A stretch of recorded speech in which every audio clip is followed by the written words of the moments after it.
എറണാകുളം ജില്ലയിലാണ് ഈ പിഴല ബ്രിഡ്ജ് വരുന്നത്. എടപ്പള്ളിയിൽ നിന്ന് 12 കിലോമീറ്റർ മാറിയിട്ടാണ് വരുന്നത്. കളമശ്ശേരിയിൽ നിന്ന് വൈപ്പിനിലേക്ക് പണിതേക്കുന്ന കണ്ടെയ്നർ റോഡിന്റെ സൈഡിലെ ഈ പാലം വരുന്നത്. എറണാകുളം ടൗൺ കൂടാതെ നമുക്ക് തൃശ്ശൂർ ഭാഗത്തേക്കൊക്കെ പോകുന്ന കണ്ടെയ്നേഴ്സിന് പോകാനുള്ള എളുപ്പത്തിൽ പണിതിരിക്കുന്ന വഴിയാണ് ഈ കണ്ടെയ്നർ റോഡ്. അപ്പോൾ അതിന്റെ സൈഡിലാണ് നമ്മുടെ ഈ പിഴല ബ്രിഡ്ജ് വരുന്നത്. ഒരുപാട് സീനറി ഉള്ള ഒരു ഏരിയ ആണ് ഈ ഒരു ഭാഗം മൊത്തം, കായലും കാര്യങ്ങളൊക്കെ ആയിട്ട്. ഈ കാണുന്നതാണ് പിഴല ബ്രിഡ്ജ്. നമുക്ക് ഈ തമിഴ്നാട്ടിൽ കാണുന്ന പോലെ തന്നെ ഒരുപാട് കപ്പിൾസും അല്ലെങ്കിൽ ഫാമിലിയും ഫ്രണ്ട്സും ബാച്ചിലേഴ്സിനൊക്കെ വെറുതെ വന്നിരുന്ന് സംസാരിക്കാനൊക്കെ പറ്റിയ ഒരു സ്ഥലം കൂടിയാണ്. എനിക്ക് പാലത്തിൻ്റെ രണ്ട് സൈഡിൽ കാണാം ബൈക്കുകളൊക്കെ പാർക്ക് ചെയ്ത് സംസാരിക്കുന്നതൊക്കെ. പിന്നെ ഇവിടെ നിന്നുള്ള വ്യൂ എന്ന് പറഞ്ഞാൽ അതിഗംഭീരമാണ്. നമുക്ക് രണ്ട് സൈഡിലും കായലാണ് വരുന്നത്. ഫുള്ള് സീനിക്കാണ്, ഭയങ്കര സീനിക്കായിട്ടുള്ളൊരു സ്ഥലമാണ്.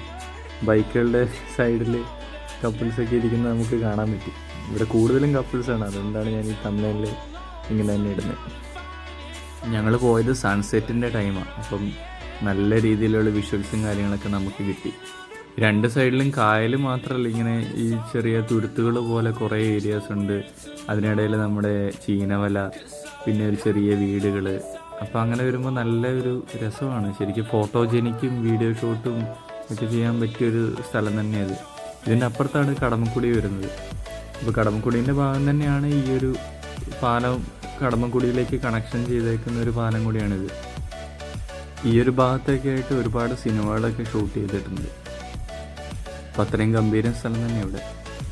നിങ്ങൾ എറണാകുളത്തൊക്കെ ആണെങ്കിൽ ഈ ഒരു സ്ഥലത്ത് വന്നു കഴിഞ്ഞാൽ വലിയ ദൂരമൊന്നുമില്ല എറണാകുളത്ത് നിന്ന്. അപ്പോൾ നിങ്ങൾ വരാൻ പറ്റുമെങ്കിലൊന്ന് വന്ന് കാഴ്ചകളൊക്കെ കാണുവാണെങ്കിൽ നല്ലതാണ്. ഈവനിങ് ടൈമിൽ വരണം, സൺസെറ്റ് കാണാൻ നല്ല രസമാണ് ഇവിടുന്ന്. എനിക്ക് ഈ വീഡിയോ തന്നെ കാണാം, സൺസെറ്റ് കാണാൻ നല്ല മനോഹരമാണ് ഇവിടുന്ന് നോക്കിക്കഴിഞ്ഞാൽ. ഞങ്ങളെത്തിയതൊരു 6 മണി ആ ടൈമാണ്. അപ്പം ഫാമിലീസ് കുറവാണ്, കൂടുതലും കപ്പിൾസാണ് അവിടെ ഉണ്ടായിരുന്നത്. ഈ പാലത്തിന് അത്യാവശ്യം ലെങ്തും ഉണ്ട്. എനിക്ക് തോന്നുന്ന ഒരു 700 മീറ്റർ അടുത്ത് ലെങ്ത് വരുന്നുണ്ട് ഈ പാലത്തിന്.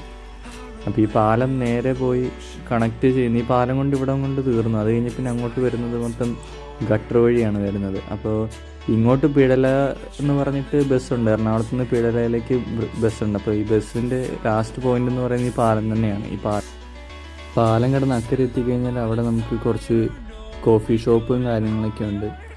വൈബായിട്ട് വന്നിട്ട് ഫ്രണ്ട്സൊക്കെ ഒത്ത് വന്നിരുന്ന് ചായ കുടിക്കാൻ അല്ലെങ്കിൽ അത്യാവശ്യം ഫുഡ് കാര്യങ്ങളൊക്കെ എക്സ്പ്ലോർ ചെയ്യണമെങ്കിൽ ഇവിടെ കിട്ടും.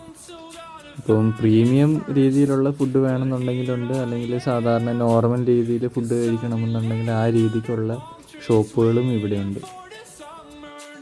കായലിൻ്റെ സൈഡിൽ ഇതുപോലെ ലൈറ്റൊക്കെ അറേഞ്ച് ചെയ്ത് മനോഹരമായ രീതിയിൽ അലങ്കരിച്ച് കുറച്ച് 2-3 ഷോപ്പുകളൊക്കെ ഉണ്ട് ഇങ്ങനെ. അപ്പോൾ നമുക്ക് ചെറിയ രീതിയിൽ വൈബ് അടിച്ച് വന്ന് ചായയൊക്കെ കുടിച്ച് പോകണമെന്നുണ്ടെങ്കിൽ ഇവിടെ ബെസ്റ്റ് പ്ലേസാണ്.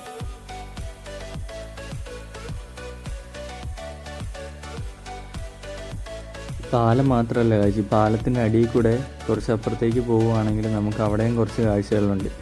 അവിടെ ഇതുപോലെ തന്നെ 2 സൈഡിൽ വെള്ളം, നടുക്കൂടെ റോഡ്, അങ്ങനെ ഒരു സീനിക്കായിട്ടുള്ള ഒരു പ്ലേസ് ഉണ്ട്. അപ്പോൾ ഇവിടെ വരുന്ന എല്ലാവരും അങ്ങോട്ടും ഇങ്ങോട്ടും ഒന്ന് പോകണം. വലിയ ദൂരമൊന്നുമില്ല, നടക്കാനുള്ള ദൂരം തന്നെ ഉള്ളൂ. ഞങ്ങൾ പോയപ്പോൾ കുറച്ച് ഇരുട്ടായിപ്പോയി, അതുകൊണ്ട് കാഴ്ചകൾ നമുക്ക് സൺസെറ്റ് നല്ല രീതിയിൽ കാണാൻ പറ്റി, അല്ലാതെ കുറച്ച് കാഴ്ചകളൊക്കെ മിസ്സായിട്ടുണ്ട്. നടുക്കൂടെ വീതി കുറഞ്ഞ വഴി രണ്ട് സൈഡിലും പാടമാണ് വരുന്നത്. അപ്പം നമുക്ക് വീതി കുറഞ്ഞ പാലങ്ങളൊക്കെ ഉണ്ട് കേട്ടോ, കുറച്ച് ഹൈറ്റ് കൂടിയിട്ട് വീതി കുറഞ്ഞ പാലങ്ങളൊക്കെ ഉണ്ട്. അതൊക്കെ രസമാണ് ശരിക്കും. ബൈക്കിനൊക്കെ വരുവാണെങ്കിൽ നല്ല രസമാണ്. അതിഗംഭീരമായിട്ട് ഞങ്ങൾക്ക് സൺസെറ്റ് കാണാൻ പറ്റി. കുറേ ഫോട്ടോസും വീഡിയോസൊക്കെ എടുക്കാൻ പറ്റി. ഇവിടെ കുറേ ബാച്ചിലേഴ്സൊക്കെ ഇങ്ങനെ വന്നിട്ട് സംസാരിച്ച് കയറ്റിപ്പുണ്ട്. ഈ വഴി ചെന്ന് കയറുന്ന ഒരു മെറ്റൽ കൊണ്ടുണ്ടാക്കിയൊരു പാലം കൂടെ ഉണ്ട്. അപ്പോൾ ഞങ്ങൾ അങ്ങോട്ട് പോയില്ല, ഞങ്ങൾ പിന്നെ തിരിച്ചു വരുവാണ് ചെയ്തത്. നിങ്ങൾ ഈ എറണാകുളത്തുള്ളവരാണെങ്കിൽ ഈ ക്യൂൻസ് വാക്ക് വേ, മറൈൻ ഡ്രൈവിലൊക്കെ കാണുന്ന പോലെ തന്നെ ഇവിടെ കുറേ കപ്പിൾസ് ഉണ്ട്. ബൈക്ക് കാണുന്നിടത്തെല്ലാം കപ്പിൾസ് ഉണ്ട്. ഇവിടുന്ന് ഇപ്പോൾ രാത്രിയായാലും പകലായാലും നല്ല രസത്തിൽ നമുക്ക് ഇവിടെ നോക്കിക്കഴിഞ്ഞാൽ എറണാകുളത്തിൻ്റെ ഓൾമോസ്റ്റ് കുറേ ഭാഗങ്ങൾ നമുക്ക് കാണാൻ പറ്റും. നിങ്ങൾ എറണാകുളത്തുള്ളതാണെങ്കിൽ ഒരിക്കലും മിസ് ചെയ്യില്ല ഈ ഒരു പ്ലേസ്. വലിയ ദൂരമൊന്നും വരുന്നില്ല എറണാകുളത്തുനിന്ന്.